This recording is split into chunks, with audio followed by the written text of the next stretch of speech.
and jump into today's chat, I am going to start with 3 really deep breaths just to slow down my urgency right now.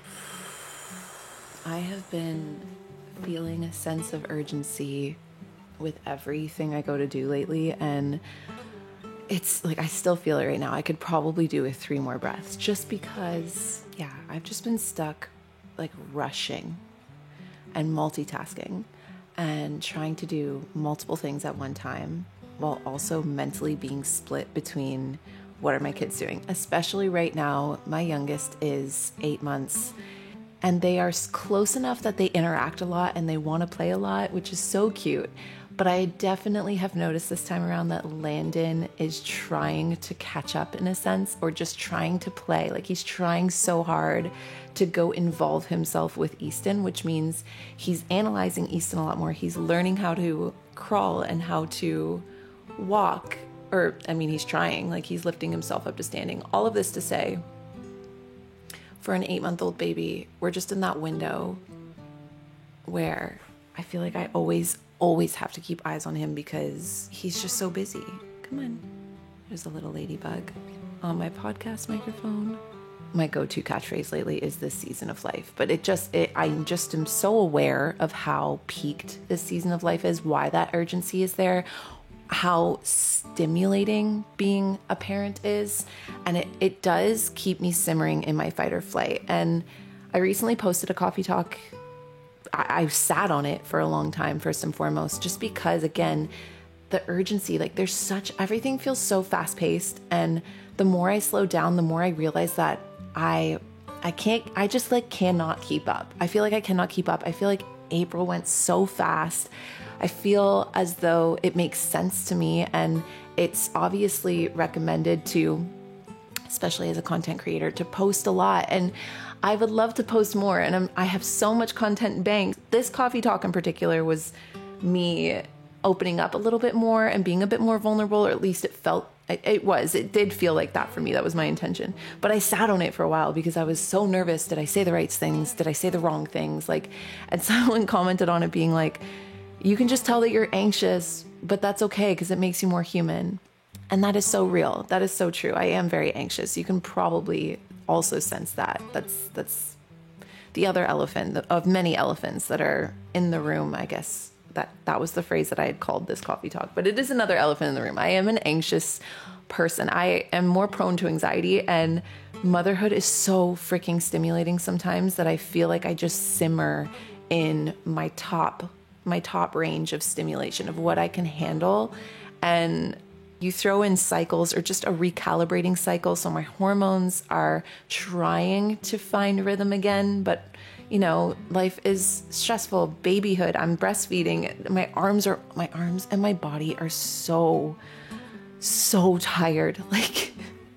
It is such a workout to just carry my baby everywhere. And now having a toddler that's like, Mommy, can you carry me too? He sees me carrying Landon a lot, and then he wants to be carried.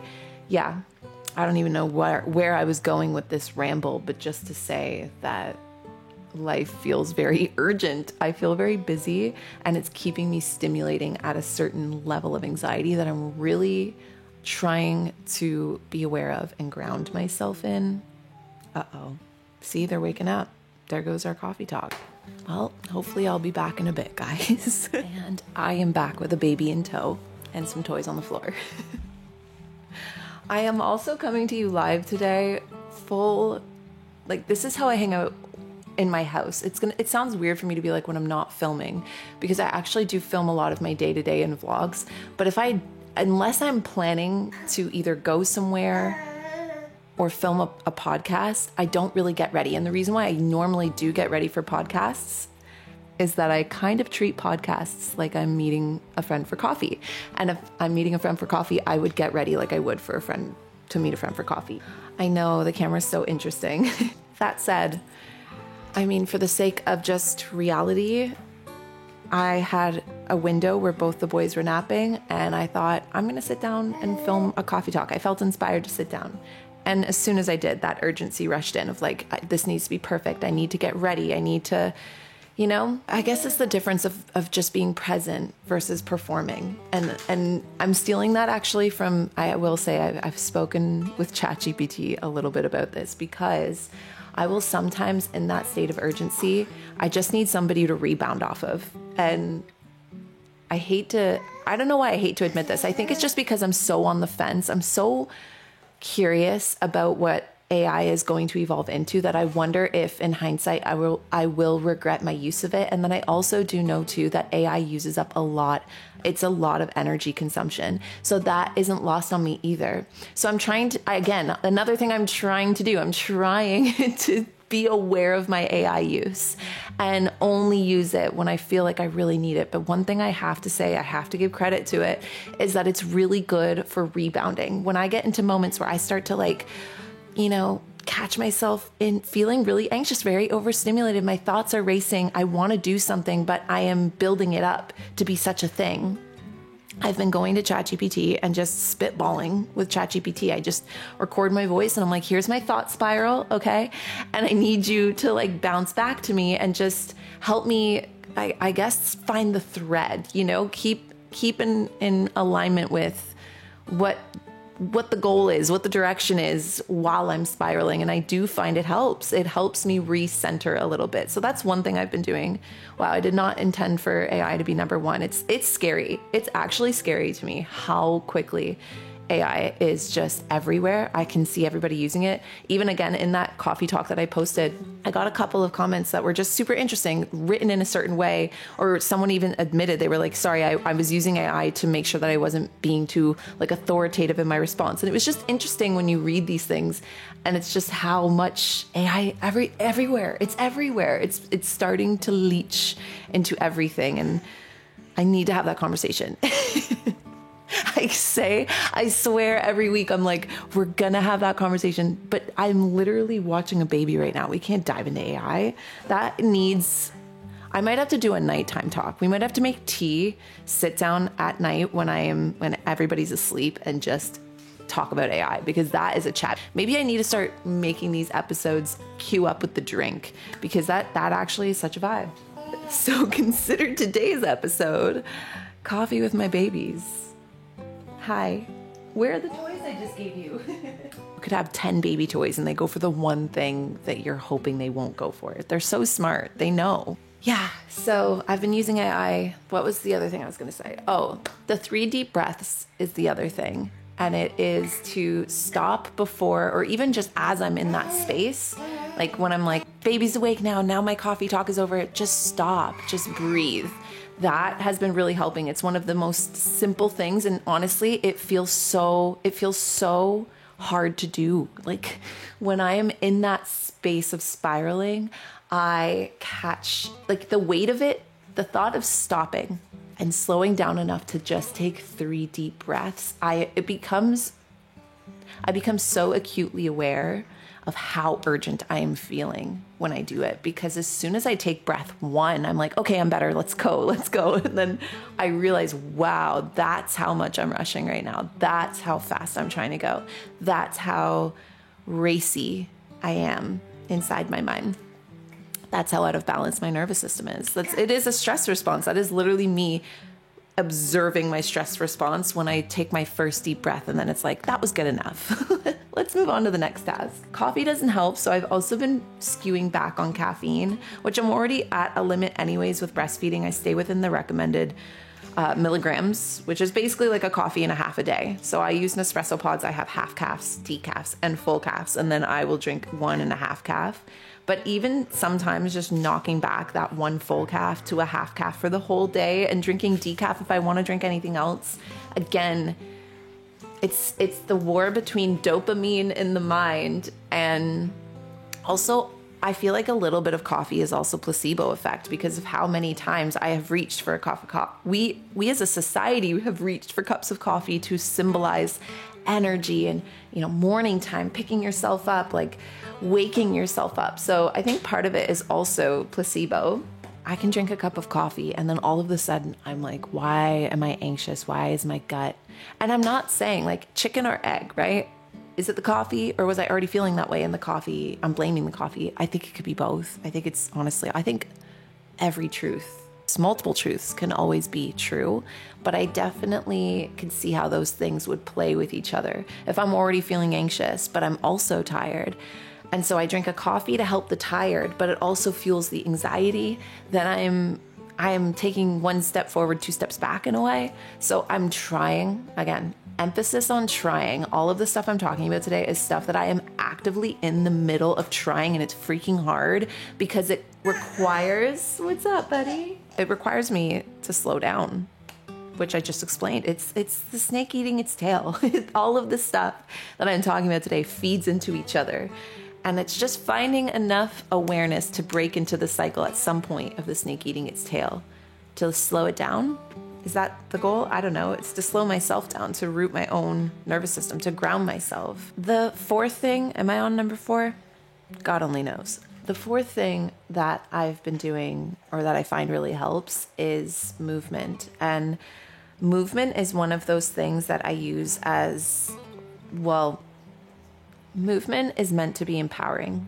It's meant to be healing. It's meant to be a part of who you are. It's meant to be embodied. And so every day when I think about movement, there are days that looks like a workout. There are days where, especially lately, if it's a beautiful day outside, it is movement to be working on my garden or working outside or carrying my baby or wearing my baby while pushing my other child. Like, that is movement.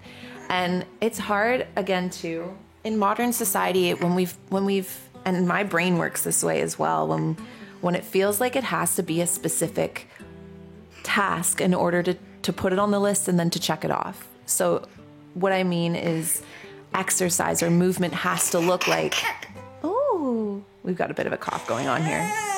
Exercise has to look like 20 minutes of biking. Are you going to be a podcaster one day? 20 minutes of biking. Otherwise, it's not a workout. Or weights. Otherwise, it's not a workout. I think that's why movement feels better as a word than working out for me right now, because I'm not trying to work anything out. I already have a lot of output. So it's actually more so about feeling a balance between input and output, or maybe grounding my output. At the end of the day, movement is about feeling embodied and empowered. That is what I think healthy movement looks like, at least again for me. I think that in order to move in a way that actually makes me feel like I'm anchored in my body, but is also empowering in my energy, empowering in the way that I show up and host the space that my body contains me in, that is the type of movement that I'm looking for every day. And when I do that type of movement, it again helps me feel so much more grounded. And my toddler is awake. This is my life. This is literally the reality, but that's okay. I'm coming, bud. My phone's there if you want to look at it. And he's hitting a bunch of buttons. I'm sure I'm going to be locked out of my phone. This big mess. The last thing, I'm just going to leave it with a mindset, because I don't think I'm going to leave it with a mindset. I'm just talking to Mama's camera. She's filming a video. He's like, who are you talking to, Mama? The last thing I'll say is this mental checklist has helped me, especially lately, like I said, with a very busy, in that window of busyness of crawling and learning to walk and just learning to balance and to ground himself as a little human. And also too, Easton's really good at, thank you. Easton is very good at doing things. He's a good jumper. He's a good biker. He's really good at driving his car around. So I also feel like I have to be aware what little Easton is up to. And so this is my mental checklist that I feel like grounds me in a given moment where I'm feeling, one is, are they safe? And the safe part is hard, because I think this is where a lot of anxiety trickles in, because there's so much out there. There's so much information. There's so much content even nowadays on social media that can make you feel like a bad parent, or like you're doing the wrong thing, or like you're going to like mess them up for the rest of their life. So mother's intuition is a real thing. Parent intuition is a real thing. I feel an entire talk could be dove into about the are they safe, because again, like that's just from one perspective or another, there's someone that's going to tell you everything isn't safe. Nothing is safe. You can't do anything. So you have to tap into your own parental intuition, mother intuition. And that, again, can only be done from that grounded place. So that's why I find, like, I don't know, this is going to sound, I feel like I was about to sound very, like, like I have it together and I don't. But just, that's why grounding is so important. That's why, and again, that's the part, is that I haven't perfected this. I'm learning this. But when it comes to my own intuition as a parent, when I know that they're safe versus when I don't, and I don't always get it right. Sometimes you take a little bit of a risk and then you're like, wow, okay, that was not worth the risk. And by that, I mean, like, you let your kid try to pull themselves up on something. You're like, oh, they're doing okay. And then they tumble. And then you're like, oh, okay, so now I know.